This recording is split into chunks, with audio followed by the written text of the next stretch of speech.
Hillman's Transport WHSC Training. Fatigue Management Induction Training, Chain of Responsibility. You are undertaking this training to introduce you to our policies and procedures that relate to your role as a driver for Hillman's Transport. This module is designed as revision only and is not designed or intended to provide you with any formal qualifications, but rather as a revision package to ensure that your knowledge and practices are up to date and what support you can expect from us in your journey with us and how we expect you to behave as a driver for Hillman's Transport. Remember that when you are driving for Hillman's Transport, you are the public face of our company and your actions or omissions while driving for us reflect directly on us as a company. The reason you are undertaking this training is so that you have the knowledge to complement your existing skills and to effectively and safely operate under our basic fatigue management strategy in your work for Hillman's Transport. Remember that while you are driving under our BFM guidelines, you must carry the Hillman's Transport Mass Management, Maintenance Management and BFM Accreditation Certificate, Letter of Authorization to work under our BFM, a copy of your fatigue management training certificate. At the end of this session, there will be an assessment that will be required for a 100% pass mark.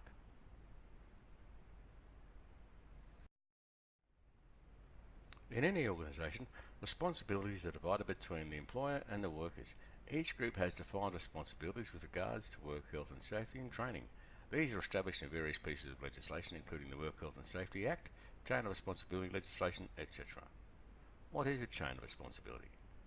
It is a policy concept used in Australian transport legislation to place legal obligations on all parties in the transport supply chain or across the transport industry generally. You are part of the supply chain if your role falls into one of the following categories. You're a consigner, receiver, loader, unloader, scheduler, operator, manager, etc. We'll now discuss the individual roles and responsibilities for the individual groups. The transport company must ensure that driver rosters and schedules do not require drivers to exceed driving hours. Drivers are able to take their required rest breaks. The time slot at the destination is able to be met within the legal driving hours. Drivers adhere to contingency plans or procedures that are in place to cope with unexpected delays. Prior notification is given to the receiving or dispatching site if the time slot cannot be made. Drivers are fit for work. Records are kept of the driver's activities including work and rest times.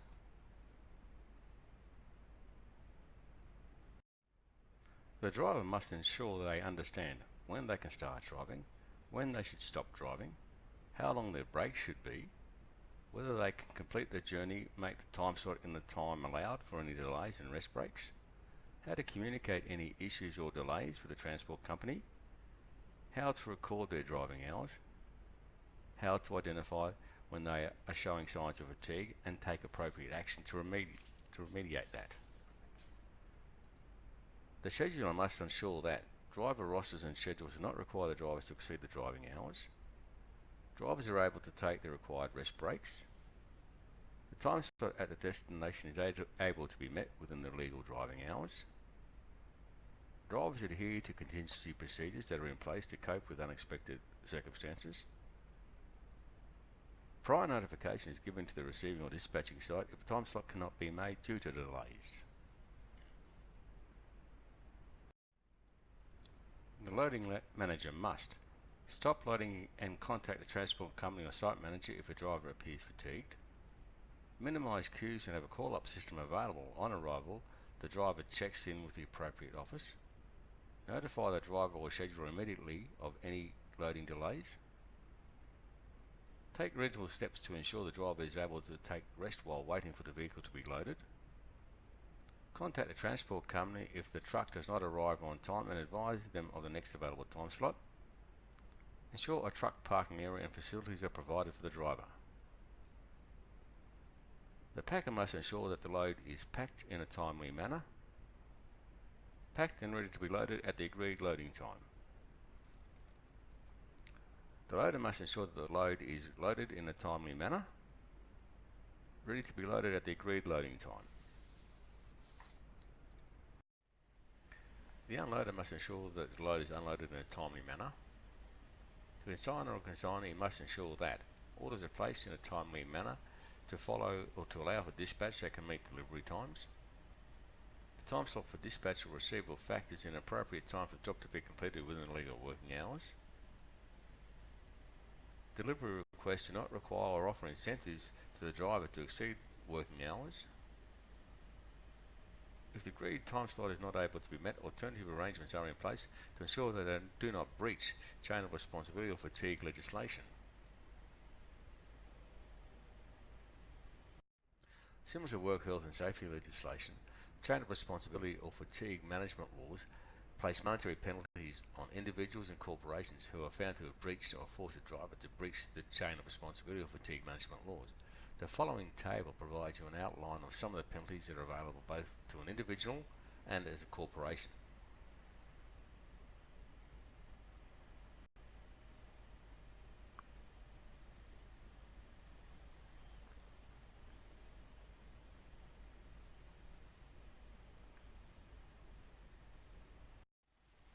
What is fatigue? Driver fatigue or drowsy driving is an important safety hazard for the road transport industry. The main causes of drowsy driving are not enough sleep, driving at night, and working or being awake for long periods of time. Fatigue is a feeling of weariness, tiredness, or lack of energy that does not go away when you rest. People may feel fatigued in body or mind. Fatigue can be more than a feeling of tiredness or drowsy. In a work context, fatigue is a state of mental or physical exhaustion which reduces a person's ability to perform work safely and effectively. It can occur because of a prolonged mental or physical activity, sleep loss and/or disruption of the internal body clock. Fatigue can be caused by many factors, which may be work-related, non-work-related, or a combination of both, and can accumulate over time. With physical fatigue, your muscles cannot do things as easily as they used to. You might notice this when you climb a set of stairs or carry a bag of groceries. With physical fatigue, it may be difficult to concentrate for as long as you used to. In severe cases, you might not feel like getting out of bed in the morning and doing your regular activities.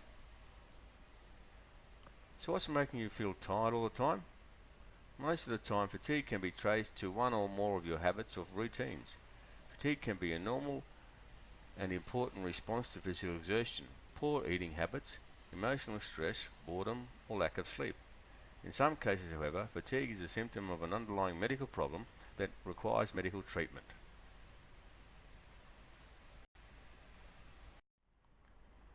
Why is fatigue a problem?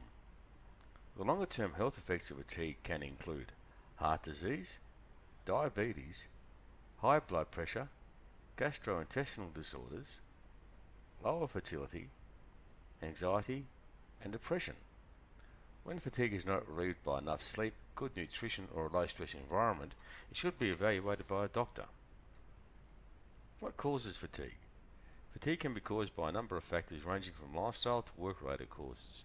This does not exclude medical, but for now we will focus on lifestyle and work-related causes. Lifestyle causes that can affect fatigue are lack of sleep, too much sleep, alcohol and drugs, and sleep disturbances.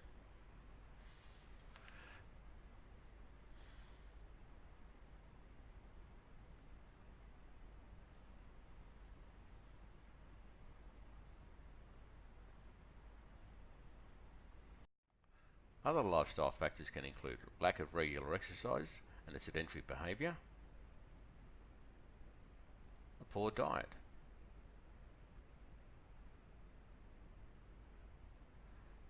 remember, quick fix foods such as chocolate bars or caffeinated drinks only offer a temporary energy boost. Other drugs such as cigarettes and caffeine. Poor driving conditions. Some of the following conditions can also affect your concentration and therefore make driving more difficult. Hot weather, hot or stuffy cabin, wet weather, noise, the monotony or monotonous driving, driving on familiar roads, doing non-driving physical work, individual factors such as personal illness, injury, or family stress or problems at home, or working two jobs at once. All these can combine to affect your level of fatigue.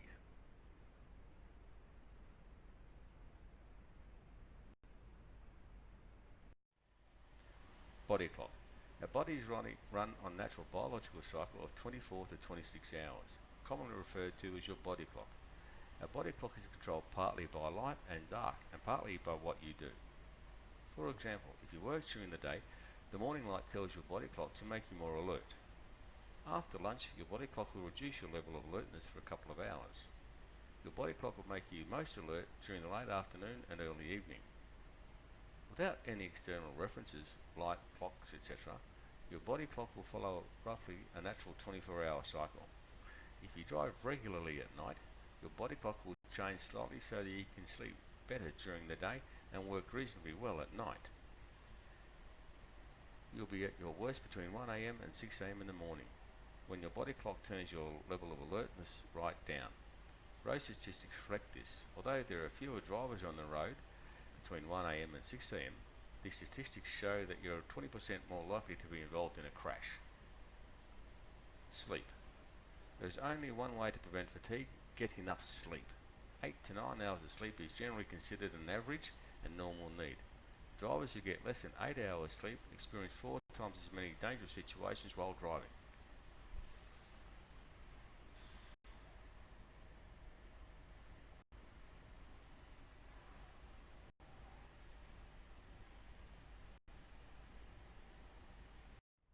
Work.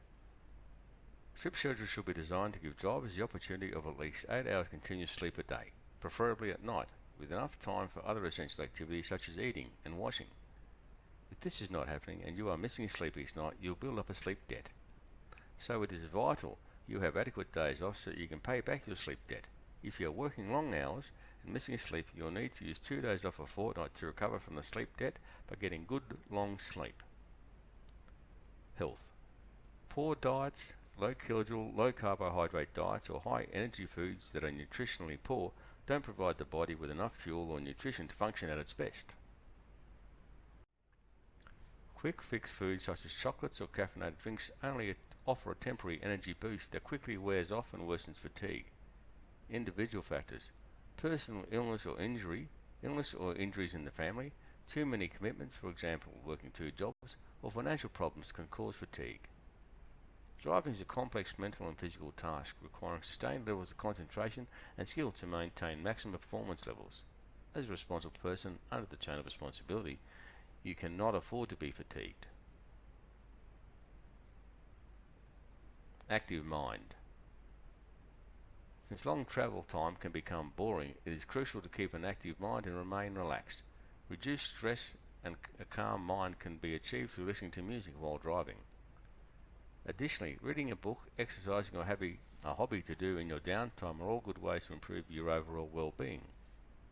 This will also reduce the likelihood of overeating and encourage a more positive and healthy attitude. While it is easy to avoid maintaining a healthy diet, regular exercise and an active mind, these are crucial aspects for long-term well-being.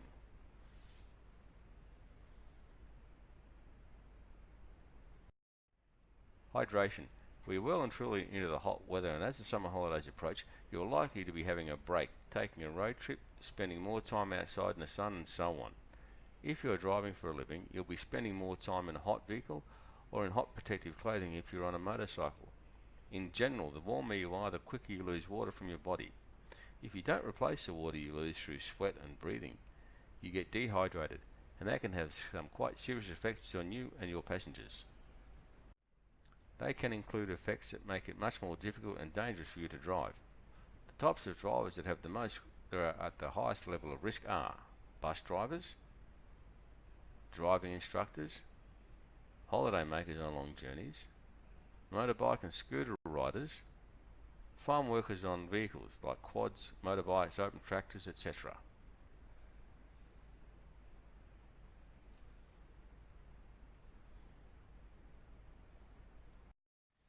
What happens when you get dehydrated when driving? You're constantly breathing and sweating, both of which causes you to lose water. Usually, we start to feel thirsty as the first sign of dehydration, but in older people this sensation is much less, and other people just ignore it. A typical amount of liquid needed for an adult male in temperate weather with light activity is 2 litres a day. If the weather is hot and the activity more intense, more water will be needed to replace that which is sweated out. Symptoms. The easiest way to tell if you are dehydrated is to look at the colour of your urine. If it is clear or almost clear, you are hydrated. If it is a darker yellow or orange colour, and is not a result of a vitamin tablet, you are dehydrated. The initial symptom of dehydration is thirst. When you are thirsty, you are already slightly dehydrated. If you ignore this, one or more of the following symptoms will arise: tiredness, dry mouth, bad breath, dizziness, or headache. A headache, dizziness, and tiredness can all affect your safety behind the wheel. At this point though, you can simply drink or eat water-rich foods and your body should be able to absorb enough liquid. Remember that at the first sign of thirst, you could be as much as 1 full glass of water in deficit. That is about 200 to 250 mils down. More severe dehydration can immediately require medical treatment because the body starts to shut down, gradually becoming less and less able to react quickly.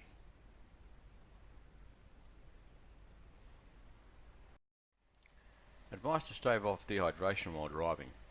Remember to carry liquid with you when you're driving. If you're caught in a bad traffic jam because of an accident, you could be stranded in your hot vehicle for some time. Eating water-rich foods can be a better way of maintaining hydration because the food replaces important minerals that are lost when we sweat. And the water is released over a longer period of time, meaning that it just doesn't quickly get processed by the kidneys and expelled as urine. Cucumbers contain 96% water, strawberries 92%, apricots 86%, and a banana is 74% water. Food with a lot of protein and fat take more water to digest. If you start to notice any symptoms, particularly a headache and feeling thirsty, drink plenty of liquid, not just a sip. Then wait 15 minutes and see if it subsides. Driving dehydrated affects your concentration and coordination, so at all times you should be aware of what your hydration levels are. A healthy lifestyle. As much as we may want to ignore it, one of the major unhealthy aspects of truck driving is a lack of nutritional diets. One can only overlook their eating habits for so long until consequences like high blood pressure, high cholesterol and diabetes and being overweight take their toll. Hi everyone, Matt here from StopTruckerBackPain.com. In this video I'm going to be showing you 5 movements you can do that will dramatically decrease the amount of pain you get in your neck, your upper back and your lower back.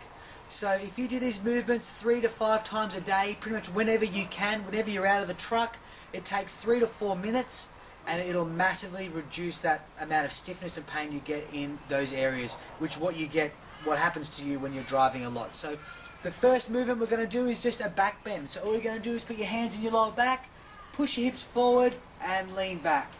Hold that for 5 seconds and come back to the front. Then once again we lean back, hold it for 5 seconds, we come back to the front. And this back bend will really help decompress the spine and all the fluid in between the spine that it gets built up when you're sitting down for so long. When you're sitting down in that position, you do tend to hunch, and the fluid in between the vertebrae does get a little bit kind of not that great. We want to loosen it up, and the back bends is a great way to loosen up all the fluid in between the spinal column and help stretch it out a bit. So all you're going to do is go back, hold that for 5 seconds, and come back to the front. And go again, hold that for 5 to 10 seconds if you like, and then come back to the front. The next one we're going to do is a front bend. So all we're going to do is slightly bend our knees, push our butt back, bring our head down. I can feel a stretch in the hamstrings, and then I come back up to the top. Now I come back down, feel a nice stretch in the hamstrings, and come back to the top. So once again, this is going to loosen up kind of the hamstrings here, and it'll help your legs feel great, help increase circulation, which you kind of get poor circulation when you sit down for so long. Now what you can do with these 2 movements, we can do hold that for 5 seconds, and then we can come straight into the front bend. Hold that for 5 seconds, we can come up, and then come up and do a back bend. If you just do that for 1 minute, or 5 seconds that way, 5 seconds that way, for 5 sets each, that'll be awesome. The next movement we're going to do is a side bend. So all we're going to do is put your hands by your sides, one hand goes up, and we're going to stretch to the side as far as I can, try to touch something that's way over there. And this is a great way to stretch right down the side, stretch everything out. I'm going to hold that for 5 seconds and then the other side. So this is going to take you all up a 1 minute, this particular movement, because you're just going to hold this one for 5 seconds. 5 times 5 is 25. And then the other side is 5 times 5 and 25 as well. So there's a second move. The third movement you can do is the side bends. Now the next one we're going to do is a really great way to help loosen up your pelvis.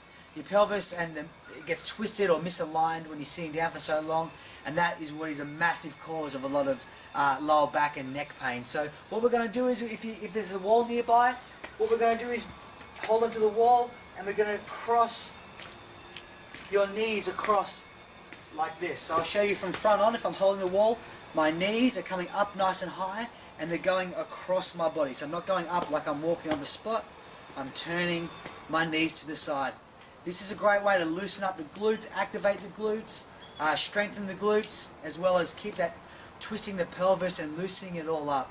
If you just do that for 30 seconds to 1 minute, it'll help your pelvis so much.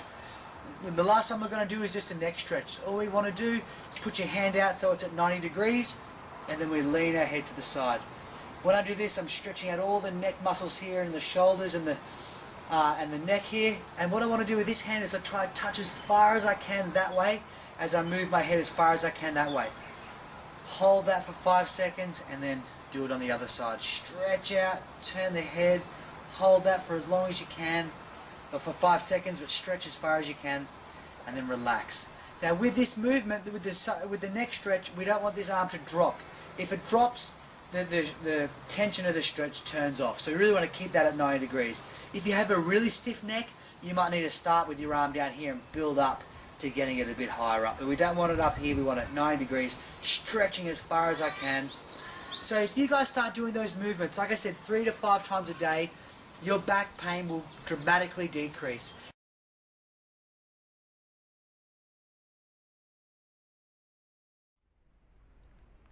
Healthy eating. It is commonly understood that truck stops lack a selection of healthy food choices, which makes it difficult for truck drivers to maintain a good diet. To manage this increasingly important issue, truck drivers need to take a proactive approach. Having a well-stocked cooler bag with self-prepared meals, snacks and water will help reduce the intake of unhealthy fast foods. We'll now discuss some healthy eating options. Nuts. Dry roasted, unsalted. There's some debate over whether nuts should be considered a healthy snack or not, due to their high fat and calorie counts. The good news is, the fat in nuts is mostly monounsaturated, aka a good fat, and may reduce your risk of heart disease. Be mindful of the serving size, however, as calories can really add up. You should only have a handful of nuts. Opt for almonds or pistachios, and be mindful of the sodium levels. Pick the unsalted varieties if possible. Fruit. Fresh or dried. Got a sweet tooth? Snack on some dried fruit instead of reaching for a packet of chips. Be careful what fruits you pick though, as some have a lot of added sugar. Also note that most dried fruit contain less vitamin C as a result of the drying process, but they still have high amounts of fibre. Keep in mind that a dried apricot and a fresh apricot have the same amount of calories, but because we eat with our eyes, it can be easy to eat more calories than you'd eat if you just chose the fresh fruit, since dried fruit takes up less space. Energy bars. Energy bars can be a great snack option on the road, but you have to be mindful of which you choose. Some offer a lot of fibre while containing a lot of sugar and trans fat, which substantially negates your health factor. These are easy to store in your truck and don't require any sort of heating or cooling equipment, making them a great snack if you're in a pinch. Hard-boiled eggs. Hard-boiled eggs are low calorie and high protein and contain many essential vitamins and minerals as well as lecithin, which helps transport and metabolize fat. Hard-boiled eggs are super easy to prepare at home and take out with you on the road, provided you have a cooler or mini fridge to store them in. A note about the cholesterol level in eggs. One egg contains 212 grams of cholesterol, or about 71% of your daily intake allowance, allowing everyone to think, oh no, cholesterol is bad. However, recent studies have disproved this, and experts maintain that eggs alone do not contribute to high cholesterol when eaten in moderation.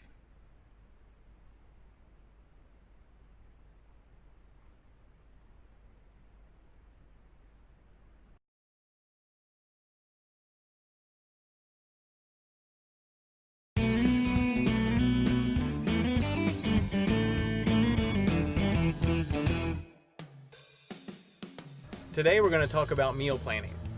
When you're on the road, meals are erratic, and so we want you to be a safe, healthy driver. Today we're going to talk about 8 tips on how to eat healthy while on the road. Our first tip is drinking water. You should consume 8 glasses of water a day. If you're drinking coffee, then you need to have another glass to offset the glass you just had. Tip number 2 is route planning.